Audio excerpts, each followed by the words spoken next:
3種形態轉換，做一個可還原攪拌桶嘅玩法。駕駛艙可以搭載人仔，人形態豐富嘅關節。今日要介紹嘅係七宗罪嘅傲慢布萊德。選擇工程車作為偽裝形態係七宗罪呢個系列嘅特點。除咗做一個形態可以搭載人仔呢個通用特性之外，作為攪拌車，我選擇咗樂高原生嘅攪拌桶零件。呢個零件內部嘅螺紋可以還原攪拌車嘅玩法。喺入邊放入1乘1嘅圓形顆粒，轉動個攪拌桶，圓形顆粒就會順住個內部螺紋跑出嚟，然後從卸料槽流出。因為黑色嘅攪拌車就已經不符合常理，所以今次嘅載具造型亦都有啲誇張。比如呢個黑色嘅翼，事實上喺攪拌車嘅形態下，拆咗卸料槽，通過調整變成大劍。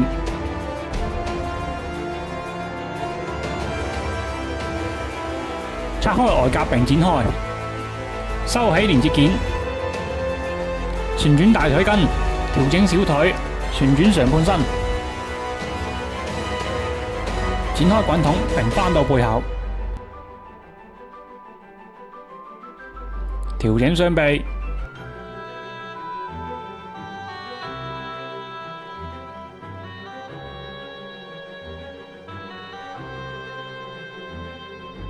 打開車頭，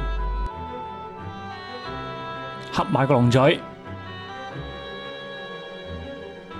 伸出個龍頭，安裝大劍，調整外夾。通過簡單嘅調整，就變成西方龍嘅形態。當然呢個形態大家或多或少會覺得有啲抽象。雖然係咁，龍嘴同埋龍頭都係有可動嘅。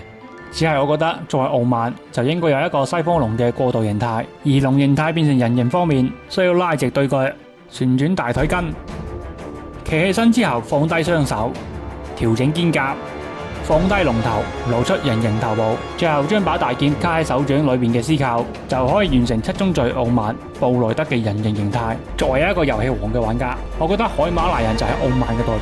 佢一身白色大衣真係令我印象深刻，所以人形從腹部開始嘅下半身我都參考佢件大衣進行設計。因為採用多種關節進行連接，所以可動範圍好大，甚至可以擺出全攤開嘅模式。人形嘅上半身考慮到要凸顯佢嘅氣場，將車頭一分為二作為肩胛，目前嚟睇都唔錯。做一個形態下嘅卸料槽變成嘅大劍，我參考咗貓專積木嘅青龍，將龍頭嘅圖騰刻喺把劍度。可動性方面，頭部為球形關節，受裝甲影響可動範圍唔大。肩部係球關節，可以平舉前後擺。手踭都係球關節，負責前擺旋轉。腰部係大球關節，受裝甲影響可動範圍唔大。大腿根係齒關節，可以平舉前後踢以及大腿根旋轉。呢度用到新寶嘅特殊件。膝頭哥係小魯班嘅齒關節，玩過小魯班機甲嘅朋友應該非常熟悉。腳掌係 T 型關節，負責旋轉同埋側擺。雖然有咁多可動關節，但畢竟有好多外裝甲，喺偏緊嘅關節配置之下，擺唔到乜嘢特別大嘅 pose， 但可以擺好揸劍嘅動作，亦都算點出傲慢嘅主題。好嘅，本期視頻就到呢度。如果1到5分，你為呢期視頻打幾多分呢？大家有咩想講嘅就歡迎留言幕發評論，冇咩想講嘅就點讚加關注。我係梁英傑，下次見。